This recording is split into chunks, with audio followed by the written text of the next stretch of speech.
नमस्कार, आप देख रहे हैं इंडियन न्यूज सर्विस, सबसे तेज समाचार एजेंसी, और मैं हूं पुखराज सिंह। सरकार के 9 महीनों में ही बीजेपी के अंदर शुरू हुए धमाके, सांसद विधायक ही फोड़ रहे लेटर बम।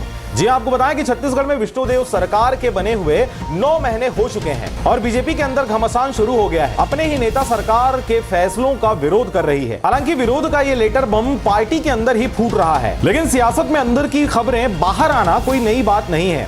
पिछले कुछ दिनों में 2 सांसद और 3 विधायक सीएम के फैसलों का विरोध जता चुके हैं।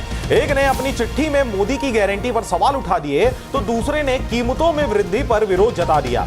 वहीं विधायकों ने कुछ पुलिस कांस्टेबलों की पोस्टिंग पर अपनी नाराजगी जताई है। वहीं बढ़ते अपराध का मुद्दा सिर्फ कांग्रेस ही नहीं बल्कि बीजेपी के कुछ विधायक भी चिट्ठी लिखकर लोगों की सुरक्षा की गुहार लगा रहे हैं। इस तरह चला लेटर बम के धमाकों का सिलसिला।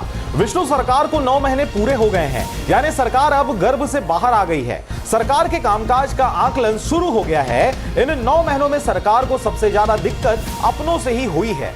पार्टी के सीनियर सांसद और विधायक सरकार के फैसलों का विरोध जता रहे हैं। कुछ बैठक में तो कुछ चिट्ठी पत्री के जरिए अपनी नाराजगी जाहिर कर रहे हैं। यानी कुल मिलाकर सरकार अपनों के ही निशाने पर आ गई है। उदाहरण के लिए अगर देखें तो सीमेंट कंपनियों पर लगाम लगाए सीएम। जी हां, इस प्रकार की खबरें निकलकर सामने आ रही है, जहां पर बीजेपी के सांसद 8 बार विधायक और दशकों मंत्री रहे बृजमोहन अग्रवाल ने 6 सितंबर को सीएम को एक चिट्ठी लिखी। अग्रवाल ने सीमेंट की कीमतों में हुई 50 रुपए प्रति बोरी की वृद्धि पर नाराजगी जताई। अग्रवाल ने अपने पत्र में लिखा कि सीमेंट कंपनियों ने आपस में साठगांठ कर कीमतों में इजाफा कर दिया है। सीमेंट कंपनियों का रवैया जनता को लूटने का हो रहा है। सरकार सीमेंट कंपनियों के खिलाफ सख्त कदम उठाए और इन बढ़ी हुई कीमतों को वापस लिया जाए। इससे गरीबों के मकान का सपना टूट जाएगा। दूसरे उदाहरण की अगर बात करें तो यहां पर मोदी की गारंटी पूरी करे सरकार, इस प्रकार की खबरें निकलकर सामने आ रही है, जहां पर बीजेपी सांसद विजय बघेल ने 5 सितंबर को सीएम को पत्र लिखा।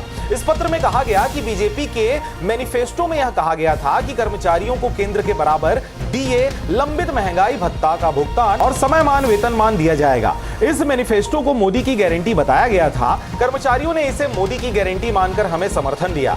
प्रदेश में मोदी की गारंटी लागू भी है, लेकिन शासन स्तर पर इस मामले में विचार नहीं किया जा रहा। इससे कर्मचारियों में नाराजगी है। यह बेहद चिंताजनक और दुख का विषय है। इसी प्रकार उदाहरण नंबर 3 की अगर बात करें तो अपराधियों पर अंकुश लगाना जरूरी है, इस प्रकार की खबरें भी निकलकर सामने आ रही हैं। बीजेपी विधायक पुरंदर मिश्रा ने सरकार को चिट्ठी लिखकर शहर में बढ़ रही आपराधिक गतिविधियों पर ध्यान दिलाया है। मिश्रा ने डिप्टी सीएम अरुण साव को चिट्ठी लिखी। उन्होंने अपने पत्र में लिखा कि आपराधिक गतिविधियों पर लगाम लगाने के लिए शहर के प्रमुख बाजारों में सीसीटीवी कैमरे लगाए जाएं ताकि अपराधियों पर नियंत्रण किया जा सके। इसी प्रकार उदाहरण नंबर 4 की अगर बात करें तो अपराधियों पर क्यों बरत रहे मेहरबानी, इस प्रकार की खबरें भी निकलकर सामने आ रही है। छत्तीसगढ़ पुलिस के हेड कांस्टेबल संदीप दीक्षित और रमाकांत पांडे पुरानी सरकार में महादेव सट्टा ऐप मामले में सस्पेंडेड होने के बाद भी नई सरकार इन पर मेहरबान रही है। इन दोनों का थाने में से क्राइम ब्रांच में तबादला कर दिया गया।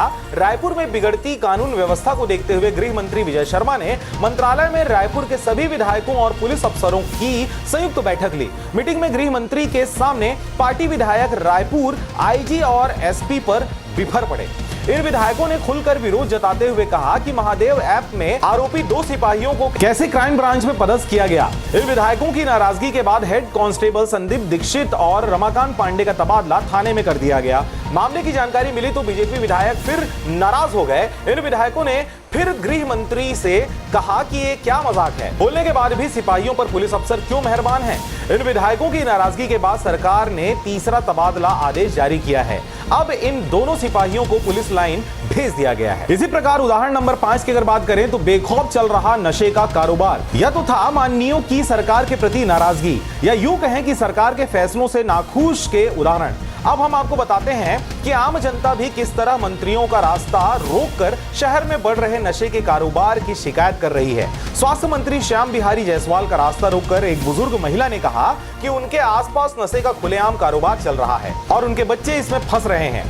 कांग्रेस का सरकार पर हमला। जी हां, आपको बताएं कि सरकार के अंदर उबल रहे इस गुस्से ने कांग्रेस को अपने विरोध पर मुहर लगाने का मौका दे दिया है। कांग्रेस सीमेंट की कीमतों में वृद्धि के खिलाफ आंदोलन करने जा रही है तो मोदी की गारंटी पर खुलकर सवाल उठाने लगी है। अपराध के मुद्दे पर सरकार के खिलाफ कांग्रेस पहले से ही मुखर है, बैकफुट पर है सरकार। जी आपको बताएं कि सरकार इस मामले में बैकफुट पर है। उसके पास इन पत्रों के सवालों का कोई स्पष्ट जवाब नहीं है। सीएम कहते हैं कि कांग्रेस का काम ही विरोध करना है। सरकार के मंत्री बस यह कहते हैं कि मोदी की गारंटी पूरी की जा रही है। कितनी गारंटी तो लागू भी नहीं हुई है। अपराध की तो गृह मंत्री दावा करते हैं कि पहले से अपराध कम हुए हैं, परंतु सच्चाई सबके सामने जगजाहिर है।